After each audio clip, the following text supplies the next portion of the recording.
हे guys, जय Mahakal. Welcome to my channel Madhya Pradesh आरंभ। इस सीरीज में हम अलग अलग कोचिंग संस्थानों के नोट्स को कंप्लीट करते हैं। तो आज हमारा टॉपिक है जीव विज्ञान, जो कि हमारे वनडे एग्जाम, मेंस और हर उस एग्जाम में आता है जिसमें भी साइंस आती है। तो प्लीज़ गाइस, यदि आप हमारे चैनल पर नए हैं तो पहले चैनल को सब्सक्राइब कीजिए, वीडियो को लाइक कीजिए, कमेंट कीजिए और शेयर कीजिए। चलिए स्टार्ट करते हैं। जीव विज्ञान विज्ञान की वह शाखा जिसके अंतर्गत जीवधारियों को अध्ययन किया जाता है, तो उसे क्या कहा जाता है? जीव विज्ञान। मतलब जीव का अध्ययन जीव विज्ञान कहलाता है। जीव शब्द का अर्थ होता है, या जीव शब्द का अर्थ जिसमें जीवन होता है। तो जीव का सबसे पहले प्रयोग लेमार्क और ट्रेवेनियर्स वैज्ञानिक ने 1801 में किया था। तो जो जीव है उसका सबसे पहले प्रयोग किसने किया है? तो लेमार्क और ट्रेवेनियर ने किया है, जो कि वैज्ञानिक हैं, और उन्होंने 1801 में इसका शब्द दिया था। जीव विज्ञान के भाग, जीव को दो भागों में बांटा जाता है, मतलब जिसमें जीवन होता है। तो ये दो प्रकार के होते हैं, एक तो जीव हो सकता है जिसमें जीवन है, और ये क्या होते हैं? पेड़ पौधे जिनमें जीवन होता है। तो जंतु विज्ञान के फादर कहे जाते हैं। अरस्तु को जीव विज्ञान का पिता कहा जाता है, और थियोफेस्टस को कहा जाता है वनस्पति विज्ञान का पिता। हिप्पोक्रेटस को चिकित्सा शास्त्र का जनक कहा जाता है। देखिए, हमने 3 जनक पढ़े। पहला हो गया कौन? अरस्तु, जो कि कौन है? जीव विज्ञान के फादर हैं। और थियोफेस्टस कौन है? वनस्पति विज्ञान के पिता हैं। और हिप्पोक्रेटस जो हैं उनको चिकित्सा शास्त्र का जनक कहा जाता है। नेक्स्ट टॉपिक है हमारा सेल। सेल जीवन की एक संरचनात्मक और एक क्रियात्मक इकाई होती है। कोशिका की खोजकर्ता रॉबर्ट हुक हैं। देखिए, सेल कैसी होती है? बिल्कुल छोटी सी होती है, जिससे हमारा शरीर बना हुआ है। तो जीवन की एक संरचनात्मक कार्यात्मक इकाई है कोशिका। इसकी खोज किसने की थी? हुक से निकाला था, तो रॉबर्ट हुक ने इसकी खोज की थी। सबसे छोटी कोशिका माइकोप्लाज्मा गैलोसेप्टिकम की होती है। जीवाणु, यह एक जीवाणु है, माइक्रोप्लाज्मा गैलोसेप्टिकम। ये क्या है? एक जीवाणु है, जो कि सबसे छोटी कोशिका है। और सबसे बड़ी कोशिका होती है तंत्रिका कोशिका की। सबसे लंबी कोशिका हमारी तंत्रिका कोशिका की होती है। और यदि देखी जाए तो सबसे बड़ी कोशिका होगी जो शुतुरमुर्ग का अंडा होता है, अंडा, उसमें होती है सबसे बड़ी कोशिका। कोशिका के कितने भाग होते हैं? तो कोशिका के 7 भाग होते हैं। पहला भाग आता है कोशिका भित्ति, जिसको सेल वॉल कहा जाता है। कोशिका भित्ति केवल पादप या फिर जो पौधे होते हैं उनकी कोशिकाओं में उपस्थित होती है। जंतु कोशिकाओं में इसका अभाव होता है, मतलब जंतु कोशिका में नहीं पाई जाती। यह मुख्यतः सेल्यूलोज की बनी होती है। कोशिका भित्ति कोशिका अंगों की सुरक्षा हेतु आजीवित पदार्थों से बनी होने वाली संरचना है। देखिए, कोशिका भित्ति क्या है? मतलब एक सेल वॉल है, सेल को प्रोटेक्ट कर रही है और उसको सेफ दे रही है। तो सबसे ज़्यादा, जैसे मानव शरीर है, उसकी कोशिकाओं पे इतना ज़्यादा प्रेशर नहीं पड़ेगा, हवाओं का नहीं पड़ता, बिजली झटके वगैरह नहीं लगते, या हवाओं का इतना झोंका नहीं लगता। लेकिन जो पेड़ पौधे होते हैं उनके लिए सेफ में रहना बहुत ज़रूरी होता है, क्योंकि उनको लचीला भी होना पड़ता है। बाहर की हवा चल रही होती है तो पेड़ यहाँ जाते हैं, वहाँ जाते हैं, तो उनकी सेफ को या फिर उसकी संरचना को सुरक्षित रखने के लिए जो एक वॉल होती है उसे कहा जाता है सेल वॉल। यह किसकी बनी होती है? तो यह सेलुलोज की बनी होती है, जो सेल के आंतरिक अंग होते हैं उनकी सुरक्षा करती है। जंतु कोशिका में यह नहीं पाई जाती है, लेकिन पादप कोशिकाओं में ये पाई जाती है। नेक्स्ट टॉपिक है या फिर नेक्स्ट है हमारा राइबोसोम। इसका मुख्यतः कार्य होता है प्रोटीन संश्लेषित करना। इसे प्रोटीन की फैक्ट्री भी कहा जाता है। तो राइबोसोम को क्या कहा जाता है? प्रोटीन की फैक्ट्री कहा जाता है। प्रोटीन संश्लेषण करना इसका कार्य होता है। नेक्स्ट है हमारा माइटोकॉन्ड्रिया। कोशिका में ऑक्सीजन या ऑक्सीकरण करने में यह सहायक होता है। इसमें डीएनए, आरएनए तथा राइबोसोम पाया जाता है। माइटोकॉन्ड्रिया को कोशिका का ऊर्जा गृह कहा जाता है। यहाँ एटीपी के अणु के रूप में ऊर्जा का उत्पादन किया जाता है। यहाँ पर क्या होता है? कोशिका का ऑक्सीकरण इसी में होता है। जितने पदार्थ हैं उसका ऑक्सीकरण कौन करता है? माइटोकॉन्ड्रिया करता है। माइटोकॉन्ड्रिया को कोशिका के अंदर कोशिका भी कहा जाता है, क्योंकि इसके अंदर डीएनए, आरएनए, राइबोसोम पाए जाते हैं। यह कोशिका का मतलब ऊर्जा गृह भी है, क्योंकि यहाँ पर जो ऊर्जा पाई जाती है वो एटीपी के अणुओं के रूप में पाई जाती है। नेक्स्ट है हमारा गोल्जी काय, जिसे कोशिका के अणुओं का यातायात प्रबंधन कहा जाता है। गोल्जी काय क्या करता है? जो कोशिका के अंदर अणु होते हैं उनका यातायात प्रबंधन करता है कि तुम यहाँ जाओ, तुम यहाँ जाओ, तो ये प्रबंधन करता है। नेक्स्ट है हमारा लाइसोसोम।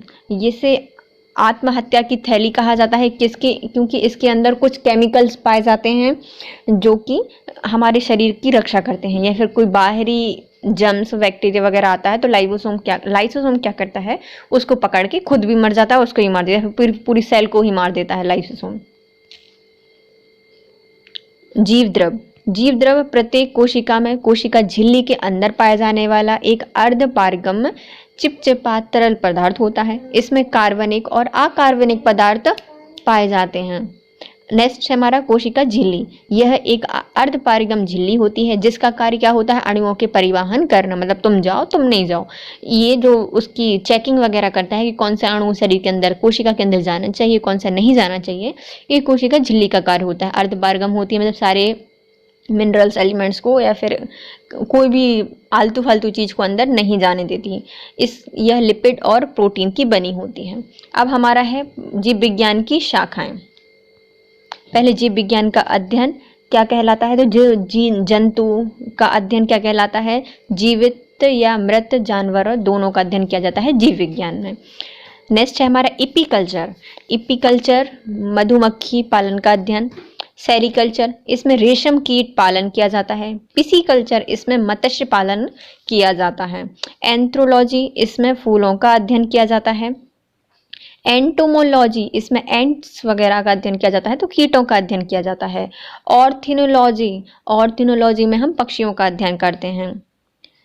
पैलेंटोलॉजी, इसमें जीवाश्मों का अध्ययन किया जाता है पैलेंटियोलॉजी में। पारिस्थितिकी, इसमें जीवधारियों तथा वातावरण की पारिस्थितिकी का अध्ययन किया जाता है। पोल्ट्री, इसमें मुर्गी पालन का अध्ययन किया जाता है। पिगरी, इसमें शुअर का पालन का अध्ययन किया जाता है। टैक्सोलॉजी क्या कहलाती है, टैक्सिकोलॉजी कहलाती है, मतलब टॉक्सिक है ना। टैक्सोलॉजी कहलाती है विष अध्ययन। पैथोलॉजी, रोगों की प्रकृति, लक्षण और कारण का अध्ययन कहा जाता है पैथोलॉजी में। जेरेंटोलॉजी, इसमें प्राणियों के शरीर पर आयु का अध्ययन किया जाता है जेरेंटोलॉजी में।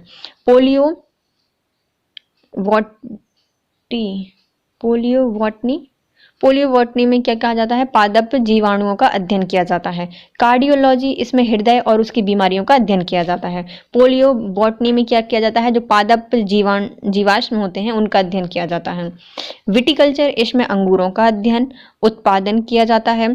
सर्पेंटोलॉजी, इसमें सर्प मतलब जो सर्प स्नेक वगैरह होते हैं उनका अध्ययन किया जाता है। जननांकी, इसमें विश्व जनसंख्या और मानव जाति का महत्वपूर्ण आंकड़ों का अध्ययन किया जाता है जननांकी में। एथनोलॉजी, इसमें वैज्ञानिक विवरण का तुलनात्मक अध्ययन किया जाता है एथनोलॉजी में। पेडोलॉजी, मिट्टी का अध्ययन किया जाता है पेडोलॉजी में। बायोनिक्स, इसमें जैविक जगत में होने वाले कार्य, गुण और पद्धति का अध्ययन किया जाता है बायोनिक्स में। लेक्सिकोग्राफी, इसमें शब्दकोश के संयोजन का अध्ययन किया जाता है लेक्सिकोलॉजी में। रिलिक्स है ना, इसको यहाँ से याद कर सकते हैं कि अपन किसी गाने के रिलिक्स पढ़ते हैं तो रिलिक्सोलॉजी क्या कहलाती है, शब्दकोश के संयोजन। बायोनिक्स क्या होता है, इसमें जैविक जगत में होने वाले जितने भी कार्य हैं, गुण हैं, पद्धति का अध्ययन किया जाता है बायोनिक्स में। हाइड्रोपोनिक्स क्या कहलाता है, तो मृदाहीन पादप संवर्धन क्या कहलाता है, हाइड्रोपोनिक्स कहलाता है। लिथोट्रिप्सी, इसमें गुर्दे की पथरी किरणों के द्वारा या लेजर के द्वारा तोड़ना लिथोट्रिप्सी कहलाता है। अर्थवॉर्म, इसमें विटिकल्चर में प्रयुक्त वर्म होते हैं, जो अर्थवॉर्म होते हैं उसमें क्या होता है, विटिकल्चर में उपयोग होने वाले वर्म इसमें आते हैं। मर्मिकोलॉजी, इसमें चींटियों का अध्ययन किया जाता है। सर्जनिकी, इसमें जन्म के पूर्व आनुवांशिकी के नियमों के आधार पर जीनों के द्वारा मानव जाति का सुधार किया जाता है। सर्जनिकी मतलब पहले सर्जन कर दो, आनुवांशिक नियमों के आधार पर जन्म के पहले ही उसमें चेंजेस करके सुधार किया जाना सर्जनिकी के अंतर्गत आता है। यूफेनिक्स, इसमें आनुवांशिकी इंजीनियरिंग द्वारा सुदोष आनुवांशिकता का उपचार करके मनुष्य जाति के सुधार में सहायता मिलती है। एरिनोलॉजी में क्या होता है, मकड़ियों का अध्ययन किया जाता है। बायोमिट्री, इसमें गणित एवं सांख्यिकी की तकनीकों द्वारा जीव विज्ञान का अध्ययन किया जाता है बायोमिट्री में। नेक्स्ट टॉपिक है हमारा पोषक पदार्थ। रासायनिक संगठन के आधार पर पोषक पदार्थ निम्न प्रकार के होते हैं। पहला कार्बोहाइड्रेट, प्रोटीन, वसा, जल, खनिज लवण और विटामिन। निम्न में से जल और खनिज तत्व अकार्बनिक होते हैं तथा शेष कार्बनिक होते हैं। मतलब इसमें से जल और जो खनिज हैं वो क्या होते हैं, वो अकार्बनिक होते हैं, जबकि और विटामिन, वसा, प्रोटीन और कार्बोहाइड्रेट ये सब कार्बनिक होते हैं। ऊर्जा उत्पादक पदार्थ कार्बोहाइड्रेट और वसा है। सबसे ज्यादा हमें ऊर्जा किससे मिलती है, कार्बोहाइड्रेट और वसा से मिलती है। शरीर की मरम्मत और निर्माण करने का कार्य कौन करता है, प्रोटीन करता है। रोगों से सुरक्षा करने वाले पदार्थ क्या कहलाते हैं, तो रोगों से सुरक्षा करने वाले पदार्थ को कहा जाता है विटामिन और खनिज तत्व। नेक्स्ट टॉपिक है हमारा कार्बोहाइड्रेट्स। ये कार्बन, हाइड्रोजन और ऑक्सीजन के यौगिक होते हैं और इनका अनुपात क्या होता है, तो 1:2:1 का अनुपात होता है कार्बन, हाइड्रोजन और ऑक्सीजन के यौगिक में। ये ऊर्जा के प्रमुख स्रोत होते हैं। शरीर की ऊर्जा की आवश्यकता का 50 से 75% की आपूर्ति कार्बोहाइड्रेट्स द्वारा होती है। इसके मुख्य स्रोत हैं गेहूं, चावल, आलू, शकरकंद, बाजरा, फल और दूध। ये इत्यादि आदि कार्बोहाइड्रेट्स के उदाहरण हैं। 1 ग्राम कार्बोहाइड्रेट से हमें 4.1 कैलोरी ऊर्जा प्राप्त होती है। कार्बोहाइड्रेट हमारे शरीर का लगभग 1% भाग बनाते हैं। कार्बोहाइड्रेट्स ऊर्जा प्रदान करने, आर्थ्रोपोडा में बाह्य कंकाल बनाने और शरीर की कोशिका भित्ति के निर्माण करने में और आनुवांशिक गुणों के निर्माण में कार्य करता है। तो कार्बोहाइड्रेट का कार्य क्या है, पहले तो हमें ऊर्जा देता है और जो आर्थ्रोपोडा जानवर होते हैं उनका बाह्य कंकाल बनाता है, शरीर में आनुवांशिक गुण का निर्माण करता है और पौधों की कोशिका भित्ति बनाता है। कार्बोहाइड्रेट 3 प्रकार के होते हैं। पहला मोनोसैकेराइड्स, डाइसैकेराइड्स और पॉलीसैकेराइड्स। तो मोनोसैकेराइड्स क्या होते हैं, ये स्वाद में मीठे होते हैं, जल में घुल जाते हैं, जैसे ग्लूकोज, फ्रक्टोज, लैक्टोज, गैलेक्टोज का अणु C6H2O3 होता है। ये पके हुए अंगूर से में पाया जाता है। मीठे फलों और शहद में मुख्यतः फ्रक्टोज पाई जाती है। इसे मीठी शर्करा या फ्रक्टोज कहा जाता है। देखिए फ्रक्टोज क्या होते हैं, जो प्रकृति में से पाए जाते हैं, जैसे ग्लूकोज हो गया, फ्रक्टोज हो गया, गैलेक्टोज हो गया, ग्लूकोज हो गया। इसमें इनका अणुसूत्र क्या होता है, मतलब जो ग्लूकोज होता है उसका अणुसूत्र क्या होता है, C6H2O3। यह अंगूर से प्राप्त होता है और जो मीठे फल और शहद से प्राप्त होता है हमें वो फ्रक्टोज होता है। इसे मीठी शर्करा भी कही जाती है। अब आता है डाइसैकेराइड्स। ये स्वाद में मीठे, जल में विलय होते हैं, जैसे सुक्रोज और लैक्टोज। तो डाइसैकेराइड्स क्या है, तो सूख जा, डाई लगाते हैं तो हम क्या होती है, सूख जाती है ना। और लैक्टोज मतलब कभी कभी लीक भी करती है, तो लैक्टोज यहाँ से गिरेगी वहां से गिरेगी। तो डाइसैकेराइड्स क्या होते हैं, सुक्रोज और गैलेक्टोज। सुक्रोज का मुख्य रूप गन्ना और शकरकंद से प्राप्त होता है और माल्टेज यह अंकुरित बीज और लैक्टोज दूध शर्करा से प्राप्त होती है। मानव माता के दूध में गैलेक्टोज की सर्वाधिक मात्रा पाई जाती है। नेक्स्ट है हमारा पॉलीसैकेराइड्स। ये स्वाद रहित होते हैं, मतलब इनमें कोई, जैसे पॉलीथिन होती है कोई स्वाद नहीं होता, तो पॉलीसैकेराइड्स में कोई स्वाद नहीं होता। यह जल में आविले होते, जैसे पॉलीथिन नहीं घुलती तो वैसे ही जो पॉलीसैकेराइड्स हैं वो भी नहीं घुलते। जैसे ग्लाइकोजन, स्टार्च और सेल्यूलोज, ये क्या होते हैं, पॉलीसैकेराइड्स होते हैं, जल में आघुलनशील होते हैं और स्वाद रहित होते हैं। मानव के यकृत में संचित रहने वाली शर्करा को क्या कहा जाता है, जो मानव के शरीर में ऊर्जा होती है तो उसको 2 प्रकार होते हैं, या फिर तुरंत यूज कर ली जाती है, यदि ऊर्जा एक्स्ट्रा है तो क्या करते हैं मानव शरीर उससे ग्लाइकोजन के रूप में संचित कर लेता है। जब खाना नहीं मिलेगा तो हम इसका यूज कर लेंगे। ग्लाइकोजन यकृत में स्टार्च और अनाज से प्राप्त होती है। नेक्स्ट है हमारा प्रोटीन। प्रोटीन शब्द वर्जिलियस द्वारा दिया गया था। तो वर्जिलियस, प्रोटीन क्या होता है, हमेशा बर्न करने के लिए अपन रख देंगे, है ना। प्रोटीन को वर्जिलियस ने शब्द दिया था। प्रोटीन अत्यंत जटिल और नाइट्रोजन युक्त पदार्थ होते हैं। प्रोटीन के स्रोत क्या क्या हैं, सोयाबीन, दाल, मछली, अंडे, मटर, सेम और पनीर से हमें प्रोटीन प्राप्त होता है। प्रोटीन शरीर की वृद्धि करने, ऊतकों की टूट फूट की मरम्मत करने में आवश्यक होता है। मतलब यदि हमें शरीर की वृद्धि करनी है तो प्रोटीन की आवश्यकता है, और यदि टूट फूट हो गई है तो प्रोटीन खाने की जरूरत है। प्रोटीन की कमी से बच्चों में क्वेशियोर्स्कर, जबकि प्रोटीन और कैलोरी की कमी से मरासमस रोग हो जाता है। देखो प्रोटीन की कमी से बच्चों में कौन सा हो जाता है, कोर रोग हो जाता है, और प्रोटीन और कैलोरी की कमी से हमें मरासमस रोग हो जाता है। मानव शरीर का लगभग 15% भाग प्रोटीन से बना होता है। दूध में पाई जाने वाली प्रोटीन को कैसीन कहा जाता है। त्वचा नाखून के निर्माण में सहायक प्रोटीन कैरोटीन होती हैं। सभी एंजाइम्स, एंटीबॉडी, एंटीजन्स जो फैक्टर्स होते हैं वो प्रोटीन से बने होते हैं। नेक्स्ट है हमारा वसा। ये कार्बन, हाइड्रोजन और ऑक्सीजन से बने होते हैं। जल में अघुलनशील, परंतु क्लोरोफॉर्म, बेंजीन, पेट्रोलियम आदि कार्बनिक विलय में घुलनशील होते हैं। देखो जो वसा होते हैं वो क्या होते हैं, पानी में नहीं घुलती, लेकिन कुछ ऐसी अपवाद हैं जैसे क्लोरोफॉर्म, बेंजीन, पेट्रोलियम, ये पानी में घुल जाते हैं। 1 ग्राम वसा से हमें 9.3 कैलोरी ऊर्जा प्राप्त होती है। वसा ऊर्जा उत्पादन, शरीर के निश्चित ताप को बनाए रखने में आदि में मदद करता है। ये क्या करता है, हमारे शरीर का उत्पादन करने में, मतलब ऊर्जा को बढ़ाने में ऊर्जा प्रदान करते हैं वसा, और शरीर में ताप को नियंत्रित करने में वसा योगदान देता है। नेक्स्ट टॉपिक है हमारा जल। जल क्या है, एक अकार्बनिक पदार्थ है। यह हाइड्रोजन और ऑक्सीजन से मिलकर बना होता है। मानव शरीर का 65 से 75% भाग जल से बना होता है। जल हमारे शरीर के ताप को संवेदन तथा बाष्पन क्रिया से नियंत्रित करते हैं। मतलब यदि हमारे शरीर का तापमान बढ़ जाता है तो पसीना आने लगता है, और फिर उसका बाष्पन हो जाता है तो हमारे शरीर का टेम्परेचर कम होने लगता है ना। तो ये क्या है, बाष्पन और संवेदन क्रिया से यह जल मतलब शरीर के तापमान को नियंत्रित करता है। जल की कमी पर निर्जलीकरण हो जाता है। यदि हम जल कम पिएंगे तो निर्जलीकरण हो जाएगा। शरीर के अपशिष्ट पदार्थों को उत्सर्जन में योगदान देने में भी जल सहायक होता है। दूषित जल में घुलनशील ऑक्सीजन की मात्रा को कम करता है। जैसे भी जितने भी दूषित जल हैं उसमें जितनी भी अशुद्ध ऑक्सीजन घुली हुई है उसकी मात्रा को कम करने में भी जल सहायक होता है। नेक्स्ट टॉपिक है हमारा विटामिन। शरीर से रोगों की रक्षा करने के लिए विटामिन की आवश्यकता होती है। विटामिन शब्द, जो विटामिन शब्द है वो फंक ने दिया था। विटामिन से ऊर्जा प्राप्त नहीं होती है, हमें ऊर्जा नहीं देते बल्कि हमारे शरीर की रक्षा करते हैं। सूर्य की किरणें, परावैंगनी किरणें त्वचा में उपस्थित जो एगेस्टिनॉल का विटामिन डी में परिवर्तित कर देता है।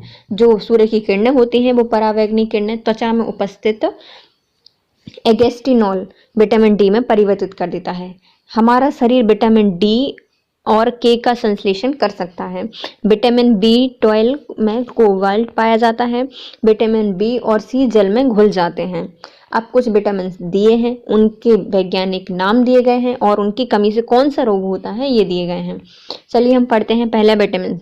विटामिन ए को कहा जाता है रेटिनॉल। इससे क्या हो जाता है, रतौंधी रोग हो जाता है। रेटिनॉल से रतौंधी हो जाता है विटामिन ए से। फिर आता है विटामिन B1। ये सॉरी गाइस, ये B1 लिखा है ना, तो B1 को क्या कहा जाता है, थायमीन कहा जाता है, और इससे बेरी रोग हो जाता है। विटामिन 2 से राइबोफ्लेविन कहा जाता है और त्वचा की फटने लगती है। विटामिन B2 से क्या होता है, राइबोफ्लेविन कहा जाता है और इससे त्वचा फटने लगती है। B3 इसको पेंटोथेनिक्स अम्ल कहा जाता है और इससे बाल सफ़ेद हो जाते हैं। पेंटोथेनिक्स से क्या हो जाते हैं, बाल सफ़ेद होने लगते हैं। B7 को बायोटिन कहा जाता है, जिससे बाल, यदि इसकी कमी हो जाती है बायोटिन की तो क्या होते हैं, बाल गिरने लगते हैं। B12 को साइनोकोबालामीन कहा जाता है और इसकी कमी से एनीमिया हो जाता है। विटामिन सी एस्कॉर्बिक एसिड इसका रासायनिक नाम है और इससे रिकेट्स रोग नहीं, इससे स्कर्वी रोग हो जाता है। विटामिन सी से क्या होता है, एस्कॉर्बिक एसिड का रासायनिक नाम है और स्कर्वी इससे हो जाती है। विटामिन डी इससे कैल्सीफेरॉल कहा जाता है और इससे रिकेट्स रोग हो जाता है। विटामिन ई टोकोफेरॉल इसका रासायनिक नाम है विटामिन ई का, और इससे जनन शक्ति क्षय हो जाती है। विटामिन के इसको फेलिक्यूनोन कहा जाता है और रक्त का थक्का बनाने में ये सहायक होता है। विटामिन के फ्लोरोक्यूनोन कहा जाता है इसको, और रक्त का थक्का बनाने में सहायक होता है। अब हमारा नेक्स्ट टॉपिक है खनिज तत्व। शरीर को कैल्शियम, फास्फोरस, पोटेशियम, सोडियम आदि की अधिक मात्रा में आवश्यकता होती है। शरीर को आयोडीन, लोहा, तांबा, कोबाल्ट आदि तत्वों की बहुत कम मात्रा में आवश्यकता होती है। देखिए खनिज तत्व क्या होते हैं हमारे शरीर में, खनिज तत्वों की दो प्रकार से आवश्यकता होती है, एक तो उसको बहुत ज़्यादा चाहिए होते हैं और एक बहुत कम चाहिए होते हैं। तो अब ऐसे तत्व जो जिनकी आवश्यकता हमारे शरीर को बहुत ज़्यादा है, तो वो कौन कौन से हैं? कैल्शियम, फास्फोरस, पोटेशियम और सोडियम। लेकिन हमें ऐसे भी कुछ हैं जिनकी मात्रा से हमें थोड़ी सी ज़रूरत है, तो उसमें आते हैं आयोडीन, लोहा, तांबा, कोबाल्ट। इसकी मात्रा हमारे शरीर में कम आवश्यक होती है। आयरन की कमी से एनीमिया रोग हो जाता है। आयोडीन की कमी से घेंगा रोग हो जाता है। मानव शरीर में संगठक अवयव देखिए कौन कौन से पदार्थ हैं और कितनी मात्रा में उसकी आवश्यकता है। तो पहले सबसे पहले जल सबसे ज़्यादा ज़रूरी है, क्योंकि 65 से 75% भाग हमारा जल से बना होता है। प्रोटीन हमें बहुत ज़्यादा ज़रूरत है, क्योंकि 15% भाग हमारा प्रोटीन से बना होता है। वसा जो कि हमें एनर्जी देता है, उसकी भी ज़रूरत होती है, जो कि 12% हमारे शरीर से बना होता है। कार्बोहाइड्रेट्स 1% की भूमिका निभाता है। खनिज और विटामिन 7% की भूमिका निभाते हैं। अब हमारा नेक्स्ट टॉपिक है ब्लड या रुधिर। रुधिर तरल संयोजी ऊतक होता है।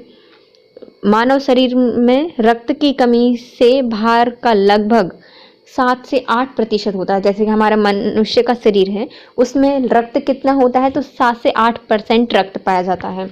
रक्त एक क्षारीय विलयन है जिसका pH 7.4 होता है। स्वस्थ मनुष्य में 5 से 6 लीटर रक्त पाया जाता है। महिलाओं में पुरुषों की तुलना में कम रक्त होता है। महिलाओं में पुरुषों की तुलना में कम रक्त रहता है। रक्त की उपस्थिति में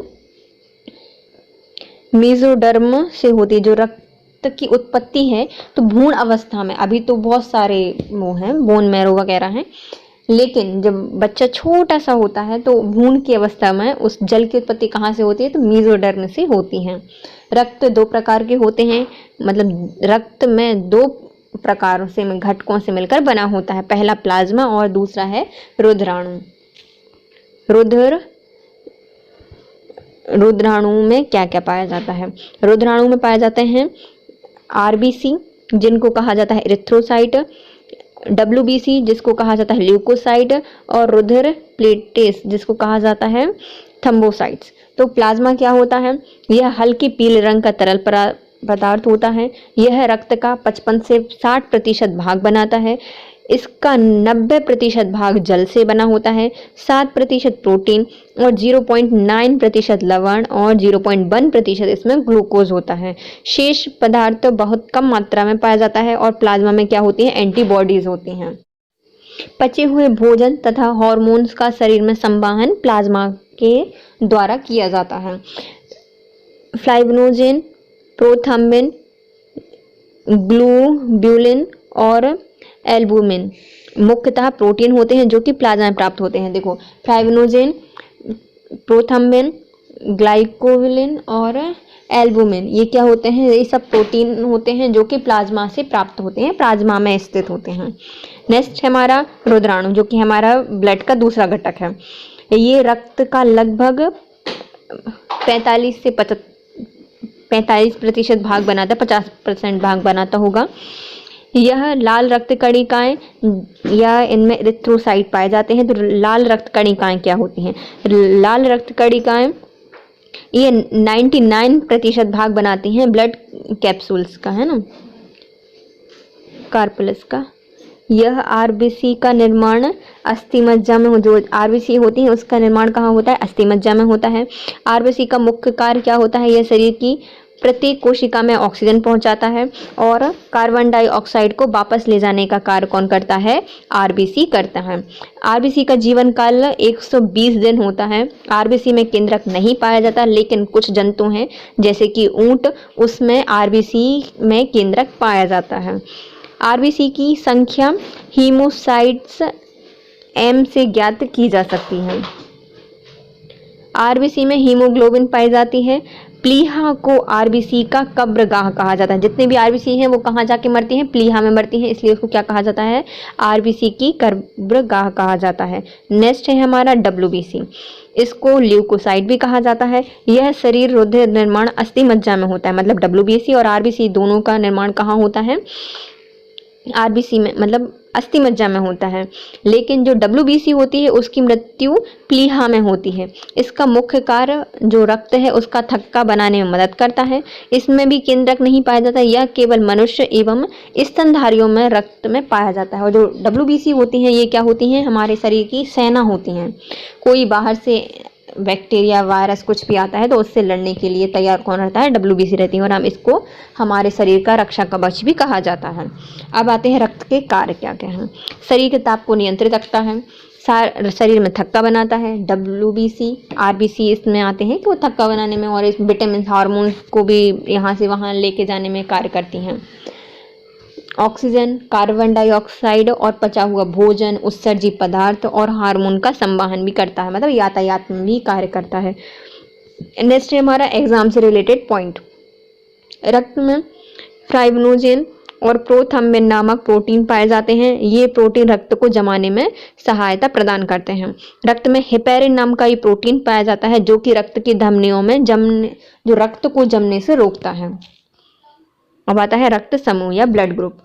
रक्त समूह की खोज सबसे पहले कार्ल लैंडस्टीनर द्वारा की गई थी। एंटीजन आरबीसी में पाए जाते हैं और एंटीबॉडी प्लाज्मा में पाए जाते हैं, मतलब एंटीबॉडी प्लाज्मा में पाया जाता है और एंटीजन कहाँ पाया जाता है, आरबीसी में पाया जाता है। मनुष्य में एंटीजन के आधार पर 4 प्रकार के रक्त समूह पाए जाते हैं। पहला आता है रक्त समूह, एंटीजन और एंटीबॉडी। रक्त समूह कौन सा है, ए है, तो इसमें कौन सा एंटीजन पाया जाएगा, केवल एक, लेकिन एंटीबॉडी उसके अपोजिट होती है तो केवल बी एंटीबॉडी से पाई जाती है। रक्त ग्रुप बी और इसमें एंटीजन पाया जाएगा बी और एंटीबॉडी होगी इसमें ए। अब आता है ब्लड ग्रुप ए बी, तो इसमें एंटीजन कौन सा होगा, तो एंटीजन इसमें होगा ए बी और इसमें एंटीबॉडी कौन सी नहीं पाई जाएगी, तो कोई सी भी एंटीबॉडी इसमें नहीं पाई जाती। अब आता है ब्लड ग्रुप ओ, इसमें ना ए और ना बी कोई सा भी एंटीजन नहीं पाया जाता और ए और बी दोनों एंटीबॉडी पाई जाती हैं। रक्त समूह ओ को सर्वदाता कहा जाता है क्योंकि इसमें एंटीजन नहीं पाया जाता, तो इस सबको ब्लड ग्रुप दे सकता, मतलब ब्लड दे सकता है क्योंकि इसमें कोई भी एंटीजन नहीं पाया जाता। जबकि जो रक्त समूह ए भी है वह सर्वग्राही होता है क्योंकि इसमें एंटीबॉडी नहीं होती, तो किसी का रक्त भी ले सकता है क्योंकि इसमें एंटीबॉडी नहीं होती। रक्त के आधार पर रक्त RH फैक्टर की भी जांच की जाती है। RH फैक्टर में RH+ को और RH नेगेटिव का रक्त RH को RH ही दिया जा सकता है। देखिए जैसे इसमें क्या होता है, जैसे कि जब हम ब्लड देते हैं किसी को तो उस समय हम उसका ब्लड ग्रुप चेक करते हैं और RH फैक्टर भी ज्ञात करते हैं कि पॉजिटिव है या नेगेटिव। यदि वो नेगेटिव है तो हम नेगेटिव RH फैक्टर वाले को ही नेगेटिव का देते हैं और पॉजिटिव RH फैक्टर वाले को पॉजिटिव RH फैक्टर का ही ब्लड दिया जाता है। यदि पिता का रक्त RH पॉजिटिव होता है और माता का रक्त RH नेगेटिव होता है तो जन्म लेने वाले जो शिशु होते हैं उनकी गर्भावस्था या जन्म के तुरंत बाद मृत्यु हो जाती है। इस अवस्था जो यह वाली सिचुएशन होती है वह आमतौर पर प्रथम संतान के जन्म के समय बनती है। अब आते हैं हमारा ब्लड ग्रुप और रक्तदान की संभावना। रक्त ग्रुप 1 ए जो कि किसको दे सकता है, तो रक्तदान की संभावना ए को दे सकता है क्योंकि ए वाले को दे सकता है और ए बी को भी रक्तदान कर सकता है। अब हमारा ब्लड ग्रुप आता है बी, तो ये बी क्या कर सकता है, बी वाले को दे सकता है और ए बी को भी अपना रक्त दे सकता है। ए बी यह किसी भी वर्ग को अपना रक्त दान कर सकता है, मतलब प्राप्त कर सकता है, लेकिन रक्तदान सिर्फ ए बी वाले को करता है। देखिए ए बी क्या होता है, सर्वग्राही होता है। ए बी ए का भी ले सकता है, बी का भी ले सकता है, ओ का भी ले सकता है, लेकिन जो ए बी ब्लड ग्रुप वाले व्यक्ति हैं वो अपना ब्लड ग्रुप या फिर जो ब्लड है वो सिर्फ ए बी वाले को ही दे सकते हैं। अब आता है हमारा नेक्स्ट ओ, यह किसी भी वर्ग का रक्तदान कर सकता है, मतलब जो ओ वाला होता है वो ए को भी दे सकता है, ओ बी को भी दे सकता है और ए बी को भी दे सकता है और ओ को तो दे ही सकता है। तो यह सब किसी को, मतलब हर एक ब्लड ग्रुप को अपना ब्लड दे सकता है, किंतु केवल ओ से ही रक्त प्राप्त करता है। तो लेकिन इसको जब जरूरत पड़ेगी तो सिर्फ ओ वाला ही इसको दे सकता है। माता पिता के रक्त समूह के आधार पर बच्चों में संभावित और असंभावित रक्त समूह इस प्रकार हैं, जैसे माता पिता और बच्चों में संभावित और असंभावित। जैसे माता या पिता में से किसी का भी ए और बी है तो उनके बच्चे में क्या हो सकता है, ए ब्लड ग्रुप आ सकता है, बी आ सकता है, ए बी आ सकता है और ओ आ सकता है। लेकिन क्या नहीं आएगा, तो ऐसी कोई भी सिचुएशन नहीं होगी कि जो नहीं आएगा। अब आता है यदि माता पिता दोनों का ए है तो बच्चे का ए हो सकता है और ओ हो सकता है, लेकिन बी किसी भी कंडीशन में नहीं होगा और ए बी भी किसी भी कंडीशन में नहीं होगा। अब नेक्स्ट सिचुएशन बनती है कि हमारे माता पिता दोनों का ही ब्लड ग्रुप बी है, तो बच्चे का तो बी हो सकता है और ओ हो सकता है, लेकिन ए और ए बी किसी भी कंडीशन पर नहीं होगा। नेक्स्ट है हमारे मम्मी पापा का दोनों का ए बी है तो क्या होगा, ओ हो सकती है कंडीशन, क्योंकि दोनों का एक एक ब्लड ग्रुप आ सकता है तो ओ हो सकता है, लेकिन ए बी और ए बी वाली सिचुएशन कभी नहीं आएगी। यदि हमारे मम्मी पापा का ब्लड ग्रुप, किसी माता पिता का ब्लड ग्रुप ओ या ए है तो बच्चे में ओ आ सकता है, ए आ सकता है, लेकिन ए और ए बी कभी नहीं आ सकता। यदि माता पिता में से एक का ब्लड ग्रुप ओ और एक का बी है तो बच्चे में ओ आ सकता है और बी आ सकता है, लेकिन ए और ए बी किसी भी कंडीशन में नहीं आएगा। यदि माता पिता में से एक का ब्लड ग्रुप ओ है और एक का ए बी है तो बच्चे का ए या बी हो सकता है, लेकिन ए बी और ओ कभी नहीं होगा। यदि माता में से किसी एक का ब्लड ग्रुप ए और किसी दूसरे का ए बी है तो कंडीशन 3 बनेगी, या फिर ए होगा, बी होगा, ए बी होगा, ये हो सकते हैं, लेकिन ओ किसी भी सिचुएशन पर नहीं होगा। यदि माता पिता में से किसी एक का ब्लड ग्रुप बी है और किसी का ए बी तो उनके बच्चों में से ए बी और ए बी वाली कंडीशन बनेगी, लेकिन ओ किसी भी सिचुएशन में नहीं होगा।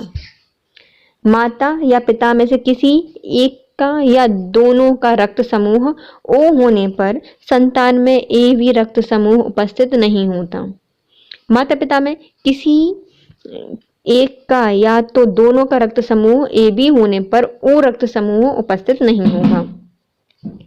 अब आते हैं मानव रोग, जो कि ह्यूमन डिसीज इनको कहा जाता है। मानव के शरीर में किसी भी अंग या तंत्र में असमानता उत्पन्न हो जाती है तो इसे हम क्या कहते हैं, रोग कहते हैं।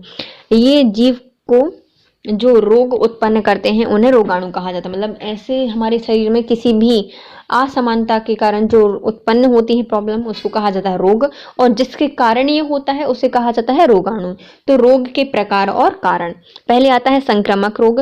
तो जीवित रोगाणु जैसे जीवाणु, कवक, विषाणु, प्रोटोजोआ आदि के कारण होने वाले रोग संक्रामक रोग होते हैं, जैसे टीबी, टाइफाइड और जो आदि संक्रामक रोग का फैलाव दूषित भोजन, दूषित जल, वायु, मक्खी, मच्छर आदि के कारण होते हैं।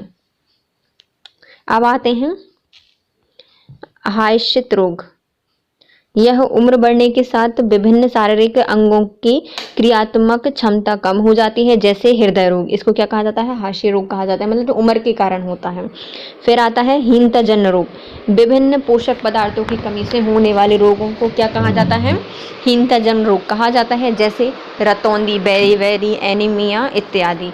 फिर हमारा है एलर्जी। किसी पदार्थ के प्रति अत्यधिक संवेदनशीलता के कारण जो रोग उत्पन्न होते हैं उन्हें क्या कहा जाता है, एलर्जी कहा जाता है। नेक्स्ट है हमारा कैंसर। यह अनियमित ऊतक वृद्धि के कारण उत्पन्न होने वाला रोग है। अनुवांशिकी। अनुवांशिक कारणों के कारण होने वाले रोग को अनुवांशिक रोग कहा जाता है, जैसे हीमोफीलिया और वर्ण अंधता। सामाजिक रोग जैसे मदिरापान और नशाखोरी, ये क्या होते हैं, सामाजिक रोग होते हैं। अब आते हैं हमारे जीवाणु जनित रोग। जीवाणुओं से होने वाले रोग कौन कौन से हैं। पहला है हैजा, डिप्थीरिया, टीबी, कोड़, टिटनेस, टाइफाइड, प्लेग, काली खांसी, निमोनिया, गोनोरिया और सिफिलिस। ये सब जीवाणु के कारण होने वाले रोग हैं। इनके नाम और इनसे प्रभावित अंग हम पढ़ेंगे। जैसे हैजा से, जो हैजा है वो बिलियो कॉलरी के द्वारा होता है। बिलियो कॉलरी के द्वारा होने वाला रोग कौन सा है, हैजा है, और यह आंतों को प्रभावित करता है। नेक्स्ट है हमारा डिप्थीरिया। इसको कॉरिन क्लस्ट्रीडियम डिप्थीरियाई कहा जाता है और यह श्वास नली में रोग होता है। फिर आता है क्षय रोग या टीबी रोग, इसको माइकोबैक्टीरियम ट्यूबरक्लोसिस के कारण यह बीमारी होती है और यह फेफड़ों को प्रभावित करती है। नेक्स्ट है हमारा कोढ़, इसको माइकोबैक्टीरियम लिप्टी के द्वारा होता है और यह तंत्रिका तंत्र और त्वचा को प्रभावित करता है। नेक्स्ट है हमारा टिटनेस, यह क्लोस्ट्रीडियम टिटनी के द्वारा होता है और यह भी हमारे तंत्रिका तंत्र को प्रभावित करता है। नेक्स्ट है हमारा टाइफाइड, इसको साइमोनेला टाइफोसा के कारण होता है और टाइफाइड रोग से क्या होता है, इससे आंत प्रभावित होती हैं।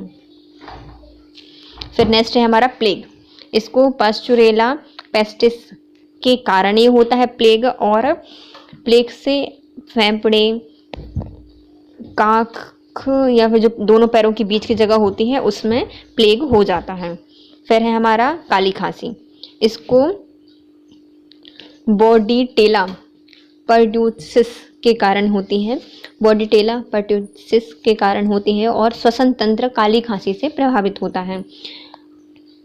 निमोनिया क्या होता है, इसमें डिप्लोकोकस निमोनिया के कारण होता है और निमोनिया से फेफड़े प्रभावित हो जाते हैं। गोनोरिया, इससे निसेरिया गोनोरिया के कारण ये होता है और जो मूत्र मार्ग होता है उसको ये प्रभावित करता है। सिफिलिस, यह ट्रेपोनमा पैलिडियस के कारण होता है और शिशन जो होती है इससे यह प्रभावित होती है। अब हमारा आता है विषाणु द्वारा उत्पन्न मानव रोग और उनके प्रभावित अंग। पहला है एड्स, यह प्रतिरक्षा तंत्र प्रणाली को प्रभावित करता है।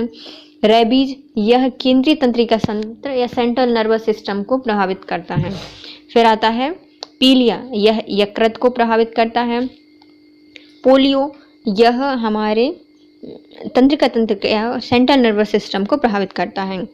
हेपेटाइटिस, इससे यकृत की बीमारी हो जाती है। मेनिंजाइटिस, ये मेनिंजाइटिस है तो यह मस्तिष्क का रोग है। फिर आता है चेचक, इससे हमारी त्वचा प्रभावित हो जाती है। नेक्स्ट टॉपिक है हमारा परजीवी द्वारा उत्पन्न होने वाले रोग।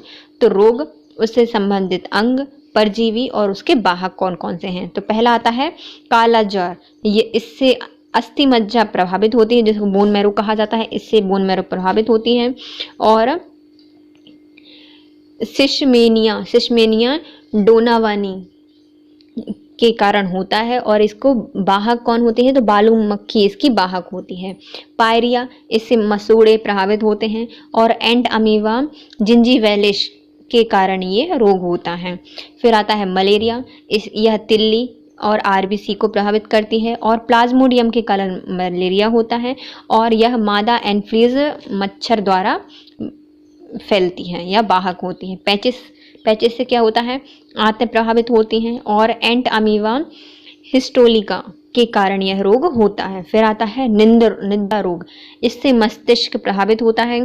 टिप्नोसोमा बीमारी के कारण होती है और सीसी मक्खी इसमें वाहक होती है।